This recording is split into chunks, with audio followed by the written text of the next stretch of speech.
বিরতির পর স্বাগত। এখন খবর বিস্তারিত। ষোড়শ লোকসভার সদস্য হিসেবে শপথ নিলেন প্রধানমন্ত্রী নরেন্দ্র মোদী সহ অন্যান্য সদস্যরা। শপথ নেন সোনিয়া গান্ধীও। এদিকে লোকসভার পরবর্তী অধ্যক্ষ হতে চলেছেন বিজেপির প্রবীণ নেত্রী সৌমিত্রা মহাজন। মূলত মীরা কুমারের পর সৌমিত্রা মহাজন হচ্ছেন দ্বিতীয় মহিলা যিনি সংসদে অধ্যক্ষ পদে নির্বাচিত হতে চলেছেন। আর ষোড়শতম লোকসভার সদস্য হিসেবে শপথ নিয়েছেন প্রধানমন্ত্রী নরেন্দ্র মোদী সহ অন্যান্য নেতা নেত্রীরা। মোদীকে শপথ বাক্য পাঠ করিয়েছেন প্রবীণ কংগ্রেস নেতা কমলনাথ। আজ শপথ নিয়েছেন লালকৃষ্ণ আডবাণী এবং কংগ্রেস সভানেত্রী সোনিয়া গান্ধীও। তবে কেন্দ্রীয় মন্ত্রী সুষমা স্বরাজ, উমা ভারতী এবং ডক্টর হর্ষবর্ধন শপথ নিয়েছেন সংস্কৃতি। গতকালই ষোড়শতম লোকসভার সদস্য হিসেবে শপথ গ্রহণের কথা ছিল কেন্দ্রীয় মন্ত্রিসভার সদস্যদের, কিন্তু কেন্দ্রীয় গ্রামোন্নয়ন মন্ত্রী গোপীনাথ মুন্ডের দুর্ঘটনায় হঠাৎ মৃত্যুতে কাল লোকসভার অধিবেশন স্থগিত রাখা হয়। লোকসভার পরবর্তী অধ্যক্ষ হতে চলেছেন বিজেপির প্রবীণ নেতা সৌমিত্রা মহাজন। আগামীকাল সংসদে অধ্যক্ষ নির্বাচন। মূলত মীরা কুমারের পর সৌমিত্রা মহাজন হচ্ছেন দ্বিতীয় মহিলা যিনি সংসদের অধ্যক্ষ পদে বসছেন। ৭১ বছর বয়সে সৌমিত্রাকে লোকসভার অধ্যক্ষ করা হচ্ছে সর্বসম্মতিক্রমে। তিনি মধ্যপ্রদেশ থেকে ৮ বার সাংসদ হয়েছেন। লোকসভা নির্বাচনে সৌমিত্রা যতবার লড়েছেন ততবারই নির্বাচনে জিতেছেন। সম্প্রতি ইন্দোর থেকেও ভোটে জিতে এসেছেন প্রবীণ এই নেত্রী। লোকসভায় বিজেপির বর্ষীয়ান সাংসদ লালকৃষ্ণ আডবাণীর আসন ঘিরে বিভ্রান্তি। গতকাল অধিবেশনের প্রথম দিন প্রধানমন্ত্রীর পাশের আসনে বসেন আডবাণী, কিন্তু আজ সেখানে না বসে তাকে দেখা যায় সুষমা স্বরাজের পাশে বসতে। আজ লোকসভায় এসে সংসদ বিষয়ক মন্ত্রী ভেঙ্কাইয়া নাইডুকে আডবাণী জিজ্ঞেস করেন কোথায় বসবেন। ভেঙ্কাইয়া তাকে রামবিলাস পাসওয়ানের আসনটি দেখিয়ে দেন, কিন্তু ভেঙ্কাইয়া বা আডবাণী কেউই পাসওয়ানকে আসন ছাড়তে বলেননি। এরপর বিদেশ মন্ত্রীর পাশে গিয়ে বসেন প্রাক্তন উপপ্রধানমন্ত্রী, যার জেরে লোকসভায় আডবাণী কোন আসনে বসবেন তা নিয়ে বিভ্রান্তি ছড়িয়েছে। ব্যুরো রিপোর্ট, খবর ত্রিপুরা। ত্রিপুরা মধ্যশিক্ষা পর্ষদ পরিচালিত ২০১৪ সালের মাধ্যমিক, মাদ্রাসা এবং মাদ্রাসা আলিম পরীক্ষার ফল প্রকাশিত হল আজ। রাজধানীর পর্ষদ কার্যালয়ে এক সাংবাদিক সম্মেলনের মধ্য দিয়ে এবছরের ফল ঘোষণা করেন পর্ষদ সভাপতি অমিতাভ দেব রায়।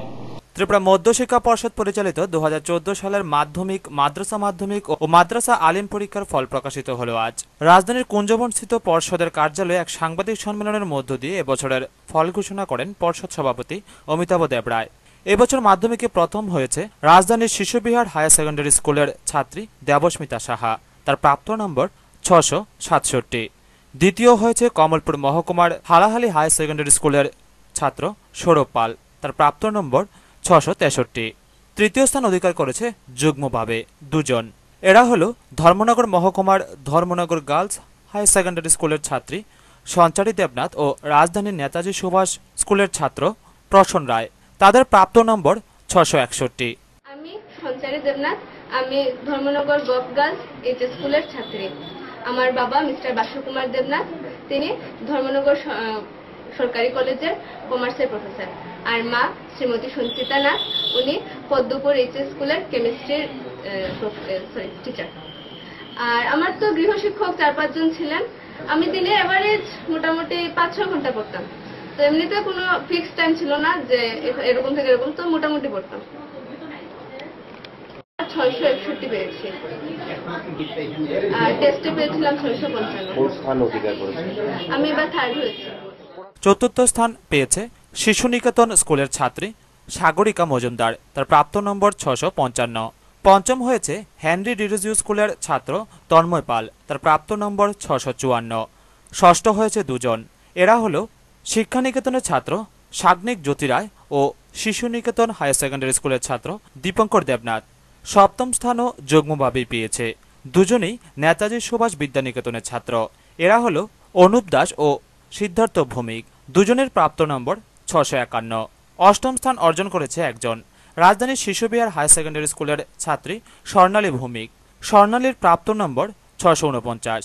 নবম স্থান দখল করেছে দুজন ছাত্র, তারা দুজনেই রাজধানীর নেতাজি সুভাষ বিদ্যানিকেতনের ছাত্র। তারা হল প্রসূত সাহা ও অমিতাভ মজুমদার, তাদের প্রাপ্ত নম্বর ৬৪৭। দশম স্থানে রয়েছে দুজন, এরা হল নেতাজি সুভাষ বিদ্যানিকেতনের ছাত্র রাকেশ সরকার ও রাজধানীর কামিনী কুমার সিংহ মেমোরিয়াল হায়ার সেকেন্ডারি স্কুলের তথা পূর্বতন ধলেশ্বর স্কুলের ছাত্রী অঞ্জলি ঘোষ, তার প্রাপ্ত নম্বর ৬৪৬। সব মিলিয়ে প্রথম 10টি স্থান অধিকার করেছে মোট 15 জন ছাত্রছাত্রী। পাশাপাশি এবছর সংশোধনাগার থেকে 2 জন ছাত্র পরীক্ষায় বসেছিল। তারা দুজনেই তৃতীয় বিভাগে পাশ করেছে। এবছর মাধ্যমিক পরীক্ষা শুরু হয়েছিল ৩রা মার্চ ও ফল প্রকাশিত হলো ৫ই জুন। ৭০ দিনের মধ্যে পরীক্ষার ফল প্রকাশিত হয়েছে বলেও জানান পর্ষদ সভাপতি। সেই সঙ্গে তিনি আরও জানান, আগামী বছর মাধ্যমিক পরীক্ষা শুরু হবে ৩রা মার্চ থেকে। 10th হয়েছেন দুজন, আমি নাম প্রকাশ করছি। একজন হচ্ছেন কামিনী কুমার সিংহ মেমোরিয়াল হায়ার সেকেন্ডারি স্কুলের ছাত্রী অন্তশ্রী ঘোষ। 10th মধ্যে একজন, সে পেয়েছে 646 নম্বর। তার সাথে যুগ্মভাবে 10th হয়েছেন আরেকজন ছাত্র, তার নাম হচ্ছে রাকেশ সরকার। তিনি হচ্ছেন নেতাজি সুভাষ বিদ্যানিকেতনের ছাত্র। নবম হয়েছেন দুজন, একজন হচ্ছে নেতাজি সুভাষ বিদ্যানিকেতনের ছাত্র অমিতাভ মজুমদার, এবং তার সাথে যুগ্মভাবে নবম স্থানে আছেন আরেকজন নেতাজি সুভাষের তারই বন্ধু, তারই সহপাঠী, তার নাম হচ্ছে প্রসেনজিৎ শাহ। অষ্টম স্থানে একজনই আছেন, তিনি হচ্ছেন শিশু বিহারের ছাত্রী স্বর্ণালী ভৌমিক। সপ্তম স্থানে আছেন আবার দুজনই নেতাজি সুভাষ বিদ্যানিকেতনের। একজনের নাম হচ্ছে সিদ্ধার্থ ভৌমিক, আরেকজনের নাম হচ্ছে অনুপ দাস। দুজনই নম্বর পেয়েছেন 651 নম্বর পেয়েছেন। 6th প্রথম নামটা করছে, তার নাম হচ্ছে দীপঙ্কর দেবনাথ। সে মোট নম্বর পেয়েছে 652। সে হচ্ছে শিশু নিকেতন হায়ার সেকেন্ডারি স্কুলের ছাত্র। এবছর মাধ্যমিকে মোট পরীক্ষার্থীর সংখ্যা ছিল মোট ৪৭,১৫১ জন। অপরদিকে গত বছর মাধ্যমিকে পরীক্ষার্থীর সংখ্যা ছিল ৪৭,৯৩৩ জন। গত বছরের তুলনায় এই বছর পরীক্ষার্থীর সংখ্যা কমেছে ১.৬৩%। আর তার সাথে যুগ্মভাবে ষষ্ঠ হয়েছেন আরেকজন ছাত্র, তার নাম হচ্ছে সান্দিপ জ্যোতি রায়। সে হচ্ছে শিক্ষা নিকেতনের ছাত্র। পঞ্চম স্থানে আছে একজন, সে হচ্ছে তন্ময় পাল। তার মোট নম্বর হচ্ছে 654। সে হচ্ছে হেনরি ডিরোজিও একাডেমি হায়ার সেকেন্ডারি স্কুলের ছাত্র। চতুর্থ স্থানেও আছেন একজন, তার নাম হচ্ছে সাগরিকা মজুমদার। সে হচ্ছে শিশু নিকেতন হায়ার সেকেন্ডারি স্কুলের ছাত্রী। মোট সংখ্যা সে নম্বর পেয়েছে 655 নম্বর পেয়েছে। এবারে তৃতীয় হয়েছেন দুজন, একজন হচ্ছেন নেতাজি সুভাষ বিদ্যানিকেতন, তার নাম হচ্ছে, তিনি একজন ছাত্রী, তার নাম হচ্ছে প্রজ্ঞা রয়। তার মোট প্রাপ্ত নম্বর হচ্ছে 661। আর তার সাথে আরেকজন যিনি যুগ্মভাবে যিনি তৃতীয় হয়েছেন, তার নাম হচ্ছে সঞ্চারী দেবনাথ। তিনি হচ্ছেন ধর্মনগর গভর্নমেন্ট গার্লস হায়ার সেকেন্ডারি স্কুলের ছাত্রী। সৌরভ পাল সেকেন্ড হয়েছেন, তিনি নম্বর পেয়েছেন মোট 663, এবং তিনি হচ্ছেন হালহালি ক্লাস 12 স্কুল শিশু বিহার হাই স্কুলের ছাত্রী। সে নম্বর পেয়েছে 667। দেবস্মিতা সাহা, শ্রীমতী দেবস্মিতা সাহা, তিনি প্রথম স্থান অধিকার করেছেন 2014 সালে মাধ্যমিক পরীক্ষা। এবছর মাধ্যমিকে মোট ছাত্রের সংখ্যা ছিল 23,400 জন। মোট ছাত্রীর সংখ্যা ছিল 21,989 জন। অপরদিকে মাদ্রাসা মাধ্যমিক পরীক্ষায় মোট পরীক্ষার্থী ছিল 2 জন। তারা দুজনেই তৃতীয় বিভাগে পাশ করেছে। মাদ্রাসা আলিম পরীক্ষার এবছর বসেছিল 42 জন, তারা সকলেই পাশ করেছে। এদের মধ্যে ছাত্র 28 জন ও ছাত্রী 14 জন। ঐতিহাসিক আমাদের একটা সেটা হচ্ছে এই হিসাবে যে প্রথমবারের মতন আমরা ত্রিপুরা বোর্ড মাদ্রাসা আলিম পরীক্ষা গ্রহণ করলো। এইখানে লক্ষ্য করে দেখুন, মোট 42 জন পরীক্ষাতে বসেছিল, অ্যাপিয়ার হয়ে গেছে 42 জনই অ্যাপিয়ার হয়েছে। ব্যুরো রিপোর্ট, খবর ত্রিপুরা। ত্রিপুরা রাজ্যের সংখ্যালঘু কল্যাণ দপ্তর ও সোনামুড়া মহকুমা প্রশাসনের উদ্যোগে অনুষ্ঠিত হয় মহকুমা ভিত্তিক সংখ্যালঘু ছাত্রীদের বিশেষ উৎসাহ প্রদান এবং ভূমি বন্দোবস্ত প্রকল্পে ভূমিহীনদের মধ্যে জমির পাট্টা বিতরণ অনুষ্ঠান। এই অনুষ্ঠানের উদ্বোধন করেন মন্ত্রী শহীদ চৌধুরী। সংখ্যালঘু কল্যাণ দপ্তর ও সোনামুড়া মহকুমা প্রশাসনের উদ্যোগে আজ সোনামুড়া টাউন হলে অনুষ্ঠিত হয় মহকুমা ভিত্তিক সংখ্যালঘু ছাত্রীদের বিশেষ উৎসাহ প্রদান এবং ভূমি বন্দোবস্ত প্রকল্পের জমির পাট্টা বিতরণ অনুষ্ঠান। এই অনুষ্ঠানে প্রদীপ জ্বালিয়ে অনুষ্ঠানের শুভ সূচনা করেন সংখ্যালঘু কল্যাণ দপ্তরের মন্ত্রী শহীদ চৌধুরী। অনুষ্ঠানে অন্যান্যদের মধ্যে উপস্থিত ছিলেন বিধায়ক শ্যামল চক্রবর্তী, বিধায়ক তপন দাস, ভূমি বন্দোবস্ত কমিটির চেয়ারম্যান শামসুল হক, মহকুমা শাসক সুভাষিস দাস সহ অন্যান্যরা। আজকের এই অনুষ্ঠানে 50টি স্কুলের 453 জন ছাত্রীকে উৎসাহ ভাতা দেওয়া হয় ও 169 জন ভূমিহীনদের জমির পাট্টা দেওয়া হয়। আজকের এই অনুষ্ঠানে বক্তব্য রাখতে গিয়ে মন্ত্রী শহীদ চৌধুরী বলেন, এই ধরনের অনুষ্ঠানের মাধ্যমে ছাত্রছাত্রীদের উৎসাহিত করা হলো তাদের লক্ষ্য।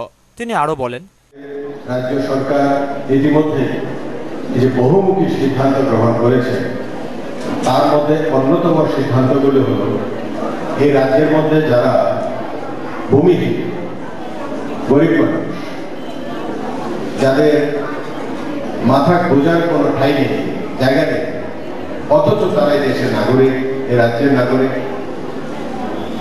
তারা যে অবস্থার মধ্যে আছে তাদের কথা বিবেচনা করে রাজ্য সরকারের সিদ্ধান্ত গ্রামে যারা বসবাস করে কমপক্ষে 5 ঘন্টা জায়গা তাদেরকে দেওয়া এবং শহরে যারা বসবাস করে কমপক্ষে তাদেরকে 2 ঘন্টা জায়গা দেওয়া, যাতে করে বাঁচার জন্য তারা একটা ঠিকানা খুঁজে পায়।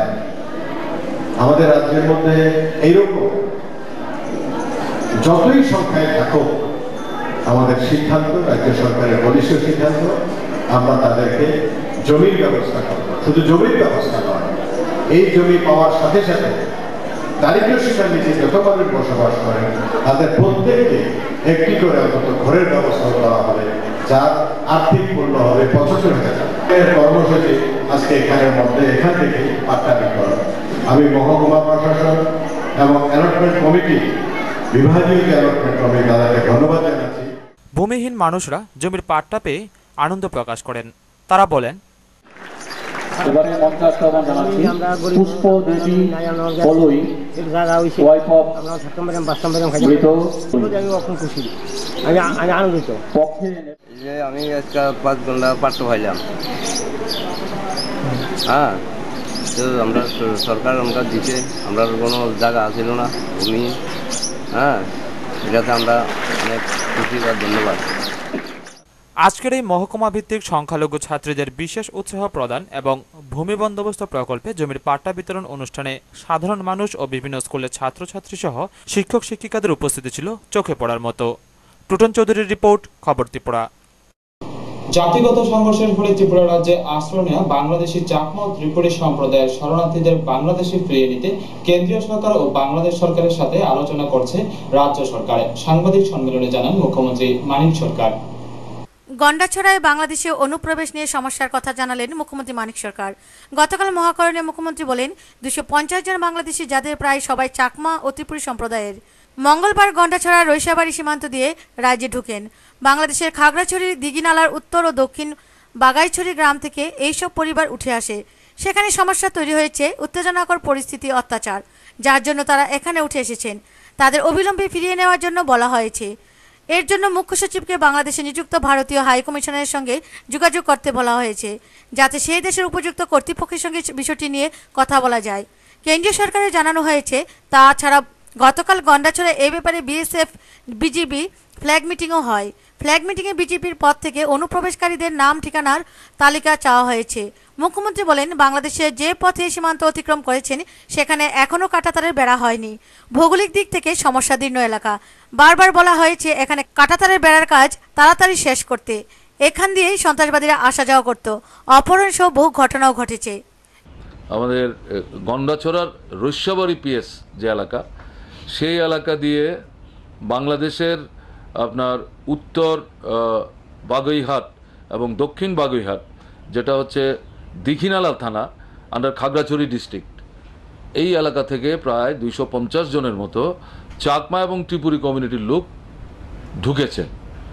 এবং তাদের বক্তব্য হচ্ছে, কারণ ওই জায়গাটা আমাদের কোনো বারবার ফেন্সিং নেই, খোলা, এবং ওই জায়গা দিয়ে তো সন্ত্রাসবাদীরাও ঢুকেন মাঝে মাঝে। তো কালকে তারা এসছেন, আজকে বিকেল 4টায় বাংলাদেশের যে বর্ডার গার্ড আছে তাদের সঙ্গে আমাদের বিএসএফের একটা স্তরের অফিসারদের মিটিং হয় এবং সেখানে আমি যা শুনলাম তারা বলেছেন যারা এসছে তাদের নামধাম ঠিকানা সমস্ত তালিকাভুক্ত করে আমাদেরকে দিলে পর আমরা আমাদের উচ্চতর পর্যায়ে কথাবার্তা বলবো এবং বলে ব্যাপারটা কি করে হিললে করা যায় আমরা দেখব। আমি চিফ সেক্রেটারিকে একটু আগে বলেছি বাংলাদেশে আমাদের যে হাই কমিশন আছেন সেখানে যে দায়িত্বে আছেন তার সাথে যাতে চিফ সেক্রেটারি কথা বলেন এবং বাংলাদেশ গভর্নমেন্টের সাথে অ্যাপ্রোপ্রিয়েট লেভেলে কথা বলে এই যারা এসছেন তাদেরকে যাতে দ্রুত ফিরিয়ে নিয়ে যাওয়ার ব্যবস্থা করেন। অকুপাই করেছে এনএলএফটি এবং আমাদের কাছে যেটা রিপোর্ট সেই রিপোর্ট হচ্ছে এই ক্যাম্পের মধ্যে তাদের আর্মস ডাম্প করা আছে, কাজে কী পরিমাণ আর্মস আছে সেটা হদিশ করা কঠিন, কিন্তু এটাকে এখন এনএলএফটি দখল করে এটাকে তাদের মানে কবজায় রেখেছে। এখন ভালোই হলো বাংলাদেশের ফোর্স সেটা আনার্ট করেছে। এগুলো কোত্থেকে আসছে? এগুলো তো বাইরে থেকে তাদেরকে সাহায্য করছে আমাদের দেশের ভেতরে শান্তির পরিবেশ পরিস্থিতিকে বিনষ্ট করার জন্য এবং গুরুত্বপূর্ণ ভূমিকা নিচ্ছে এদেরকে এই কাজে মদত দেওয়ার ক্ষেত্রে আইএসআই। ব্যুরো রিপোর্ট, খবর ত্রিপুরা। 2014 সালে ত্রিপুরা মধ্যশিক্ষা পর্ষদ পরিচালিত মাধ্যমিক পরীক্ষায় রাজ্যের দ্বিতীয় স্থান অধিকার করে ধলাই জেলায় সর্বকালের রেকর্ড করল হালাহালি দ্বাদশ শ্রেণী বিদ্যালয়ের ছাত্র সৌরভ পাল। তার এই সাফল্যে খুশি তার পরিবার সহ গোটা জেলা। ধলাই জেলার সর্বকালের রেকর্ড করল হালাহালি দ্বাদশ শ্রেণী বিদ্যালয়ের মাধ্যমিক পরীক্ষার্থী সৌরভ পাল। মাধ্যমিকের রাজ্যে দ্বিতীয় স্থান অধিকার করে ধলাই জেলায় সৌরভ শিক্ষার্থীদের কাছে বার্তা দিল ভালো পড়াশোনা করার ক্ষেত্রে স্থানকালের প্রয়োজন হয় না। আজ সাংবাদিক সম্মেলনে ত্রিপুরা মধ্যশিক্ষা পরিষদ ফলাফল ঘোষণার কয়েক সেকেন্ডের মধ্যে সৌরভের ফলাফল কমলপুরে এসে পৌঁছলে সৌরভের হালাহালি বাজারের বাড়িতে হইচই শুরু হয়ে যায়। সংবাদ মাধ্যমের প্রতিনিধিদের কাছে সৌরভ জানায় যে মাধ্যমিকের রাজ্যে 663 নম্বর পেয়ে দ্বিতীয় স্থান অধিকার করেছে। সে সব কয়েকটি বিষয়ে লেটার্স মার্কস পেয়েছে। এর মধ্যে অঙ্কে 98, লাইফ সায়েন্সে 98, ভূগোলে 94, ইতিহাসে 93, ইংরেজিতে 96, বাংলায় 89, ফিজিক্যাল সায়েন্সে 98 পেয়েছে। বাবা পঞ্চায়েত সচিব সুকুমল বাবুর আক্ষেপ, স্ত্রী রিনা কর্মসূত্রে আগরতলা থাকায় তাদের আনন্দ কিছুটা ম্লান হয়েছে। সৌরভ জানায় ভালো রেজাল্টের জন্য সবচেয়ে বেশি প্রেরণা তার দিদি সুস্মিতা এবং 8 জন গৃহশিক্ষক। ডাক্তার হতে চাই সৌরভ। জয়েন্টের মাধ্যমে ডাক্তার হতে না পারলে কেমিস্ট্রি নিয়ে পিএইচডি করবে। আগে পর্যন্ত আমি এভারেজ 6-7 ঘন্টা পড়তাম, কিন্তু টেস্টের পরে যেহেতু টিচারের বাড়িতে যাইনি তাই দিনে এভারেজ 8 থেকে 10 ঘন্টা পড়াশোনা করেছি।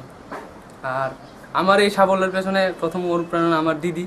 ওই আমাকে সবচেয়ে বেশি ইন্সপায়ার করেছে ভালো রেজাল্ট করার জন্য, এবং অবশ্যই আমার মা বাবা ঠাম্মা, এবং যাদের কথা বলতে হবে তারা হলো আমার টিচার, আমার স্কুলের টিচার এবং প্রাইভেট টিউশন যাদের কাছে পড়তাম, ওনারা আমাকে অত্যন্ত ভালোভাবে সাহায্য করেছেন এই রেজাল্ট করার জন্য। তাই তাদের কাছে আমি অত্যন্ত ঋণী এবং কৃতজ্ঞ। কত ঘন্টা পড়াশোনা করছেন? প্রিয় খেলা হলো ফুটবল। প্রিয় কবিতা টবিতাতে আমি এতটা বেশি মানে রাজনীতি বর্তমানে নরেন্দ্র মোদী। আর এমনিতে মানে কি? এদিকে হালাহালি দ্বাদশ শ্রেণী বিদ্যালয়ের মোট 23 জন পরীক্ষার্থী প্রথম বিভাগে পাশ করেছে। এই বিদ্যালয়ের ছাত্রী স্বপ্না সিনহা 1978 সালে মাধ্যমিকে ষষ্ঠ হয়েছিল যুগ্মভাবে। ব্যুরো রিপোর্ট, খবর ত্রিপুরা। ত্রিপুরা মধ্যশিক্ষা পর্ষদ পরিচালিত মাধ্যমিক ও মাদ্রাসা মাধ্যমিক এবং মাদ্রাসা আলিম পরীক্ষার ফল প্রকাশিত হলো আজ। সোনামুড়া মহকুমার 2676 জন পরীক্ষার্থীর মধ্যে উত্তীর্ণ হয়েছে 2348 জন পরীক্ষার্থী, যা শতকরা 69.66%। ত্রিপুরা মধ্যশিক্ষা পর্ষদ পরিচালিত মাধ্যমিক ও মাদ্রাসা আলিম পরীক্ষার ফল প্রকাশিত হয় আজ। রাজ্যের অন্যান্য মহকুমার মতো সোনামুড়া মহকুমাতেও বহু পরীক্ষার্থী মাধ্যমিক পরীক্ষায় বসেছে। মহকুমার এই বছর মোট পরীক্ষার্থী ছিল 2676 জন, যার মধ্যে উত্তীর্ণ হয়েছে 2348 জন, শতকরা হিসেবে 69.66%। এবছর মহকুমার সোনামুড়া নগর পঞ্চায়েত এলাকা থেকে পরীক্ষায় বসেছে 291 জন, যার মধ্যে প্রথম বিভাগে উত্তীর্ণ হয়েছে 40 জন ও দ্বিতীয় বিভাগে 53 জন এবং তৃতীয় বিভাগে 220 জন।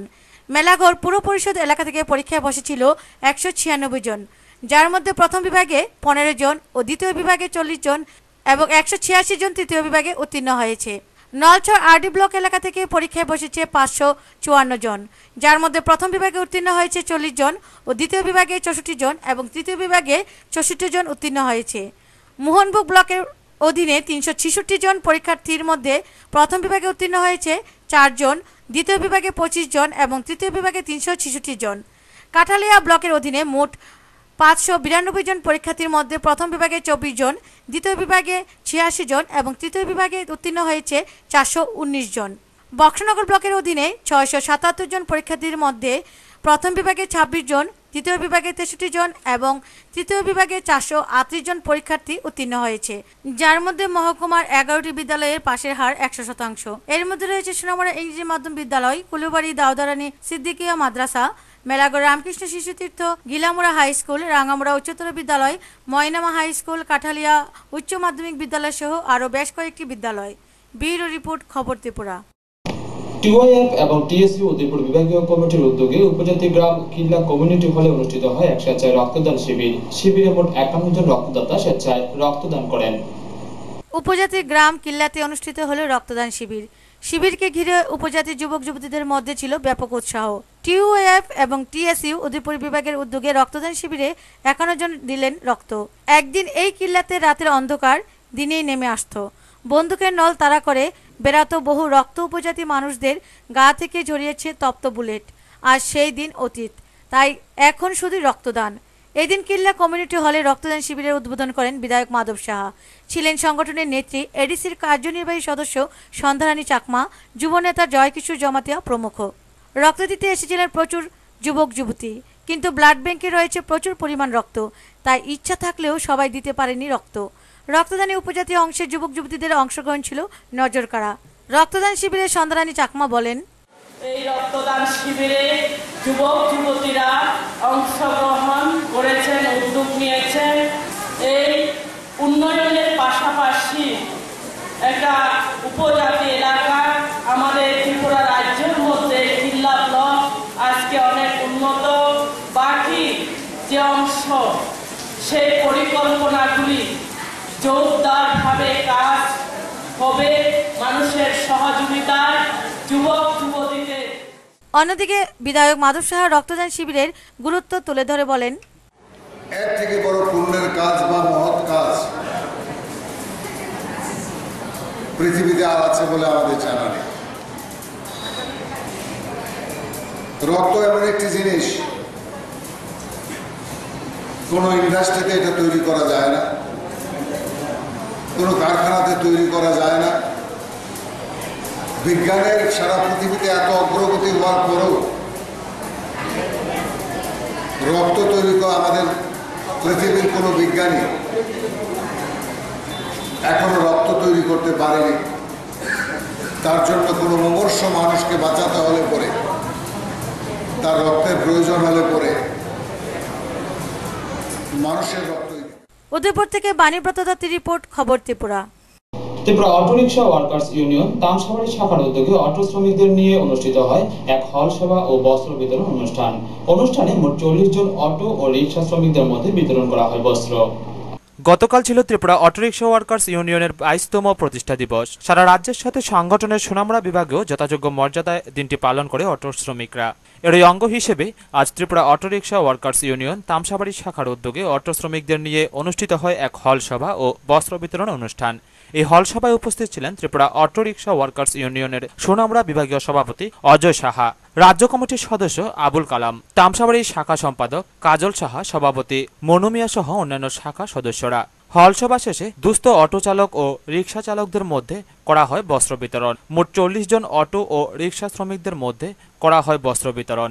সংগঠনের বিভাগীয় সভাপতি অজয় সাহা বলেন, ওয়ার্কার্স ইউনিয়নের 22তম প্রতিষ্ঠা বার্ষিকী সারা রাজ্যের সাথে আমরা সোনামুড়া বিভাগের তামসাবাড়ি শাখায় সেই অনুষ্ঠান পালন করি। গতকাল শহীদ বেদিতে মাল্যদান এবং পতাকা উত্তোলন অনুষ্ঠিত হয়েছে। আজ সকালবেলা 10টার সময় ত্রিপুরা অটোরিকশা ওয়ার্কার্স ইউনিয়ন তামসাবাড়ি শাখায় সেই হল সভা অনুষ্ঠিত হয়। হল সভায় শ্রমিকদের স্বতঃস্ফূর্ত অংশগ্রহণ, বস্ত্র বিতরণ থেকে আরম্ভ করে বিভিন্ন অনুষ্ঠানের মাধ্যমে আমরা এই অনুষ্ঠানটা উদযাপন করি। হল সভায় প্রায় 50 থেকে 60 জন শ্রমিক উপস্থিত থেকেই সেই হল সভার যে ত্রিপুরা অটোরিকশা ওয়ার্কার্স ইউনিয়নের জন্মলগ্ন থেকে 70 দশকে যে কংগ্রেসি অত্যাচার, শ্রমিকদের উপর নির্যাতন, তদানীন্তন মুখ্যমন্ত্রী যে শ্রমিকদেরকে অবহেলার চোখে দেখেছিলেন, সেই অবহেলার চোখ থেকে আজকে ত্রিপুরা রাজ্যে প্রায় 16,000 শ্রমিক, অটো শ্রমিক সংঘবদ্ধ হয়ে এই সংগঠনকে আগামী দিনে যাতে ক্ষুরদার সংগঠন, শক্তিশালী সংগঠন এবং শ্রমিকদের জীবন মান একটা উন্নত জায়গায় নিয়ে যেতে পারি, সেই প্রতিজ্ঞাবদ্ধ হয়ে আজকে হল সভায় তাৎপর্য ব্যাখ্যা করি।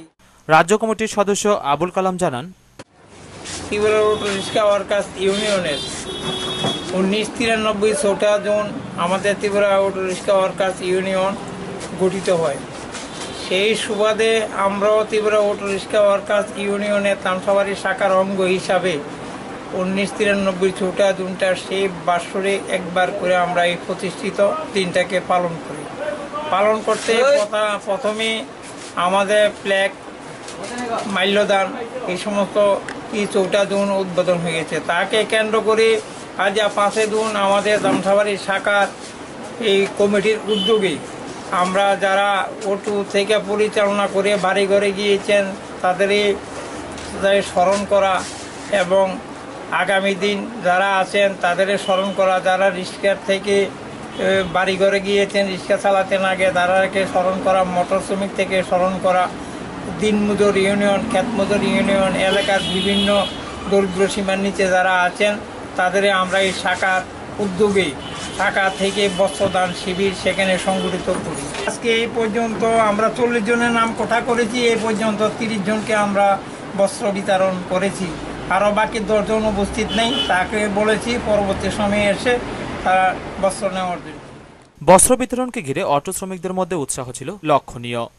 সুকান্ত বর্মনের রিপোর্ট, খবর ত্রিপুরা।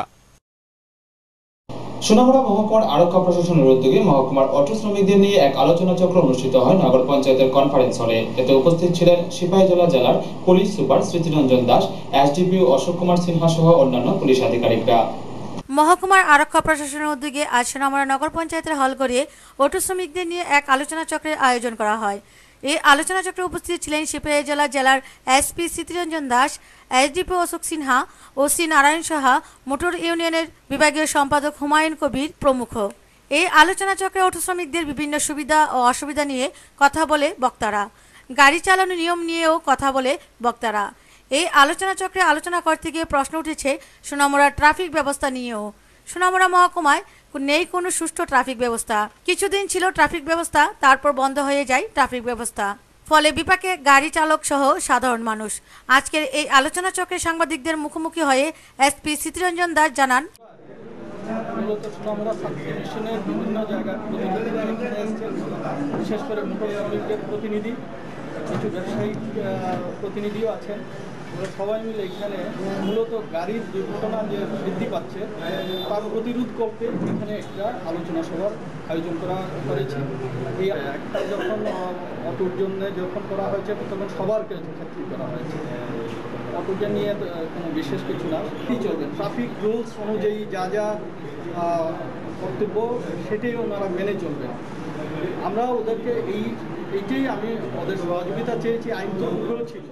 মোটর শ্রমিক ইউনিয়নের সেক্রেটারি হুমায়ুন কবির জানান, 13 জন ক্যাপাসিটির যে ভাড়াটা আছে এই ভাড়াটারে আমরা এতান করিয়া ভাগ করে নিচ্ছি। কোচার গাড়ি অ্যাকচুয়ালি কোচার গাড়ি 3-4টা গাড়ি আছে আগত